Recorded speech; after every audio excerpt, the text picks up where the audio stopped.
Professor Pantaloons and the Underwear Uprising.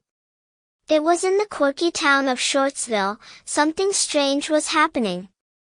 It all started one sunny morning when kids everywhere woke up to find their underwear missing. But this wasn't an ordinary case of lost laundry. No, the underwear had mysteriously vanished from drawers, laundry baskets, and even from drying lines outside. Socks, shirts, and pants were right where they should be, but underwear? Gone. Enter Professor Pantaloons, the town's most peculiar hero. Professor Pantaloons wasn't really a professor, he was just a fourth grader named Milo McGee, but he knew more about underwear than anyone else in the world. His closet was filled with capes made from bedsheets, but his true superhero costume was a pair of his dad's oversized boxer shorts worn over his pants, along with a pair of bright yellow rubber gloves and a snorkel mask. His mission, to keep the town's undies safe and sound. Milo's best friend, Lucy, was the first to report the underwear disappearance. "Professor Pantaloons, my polka dot undies are gone," she cried. It wasn't long before Milo's own superhero underwear, a pair with tiny capes on the back, also disappeared. "This is a job for Professor Pantaloons," Milo shouted, leaping onto his scooter. He zoomed around town, handing out his emergency undies to kids in desperate need. Meanwhile, in the depths of the school's janitor closet, the evil mastermind behind the chaos, the Trouser Terror, was hatching his plan. The Trouser Terror was a disgruntled pair of pants, brought to life by a magical laundry mishap. He was tired of always playing second fiddle to underwear, and he decided it was time for a change, no more comfy undies for anyone.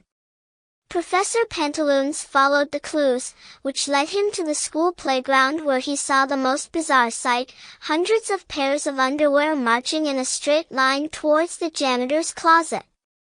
They were under the Trouser Terror's evil spell, and they were preparing for an uprising.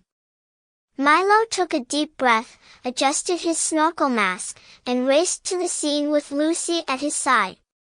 "We have to stop the underwear uprising," Lucy shouted.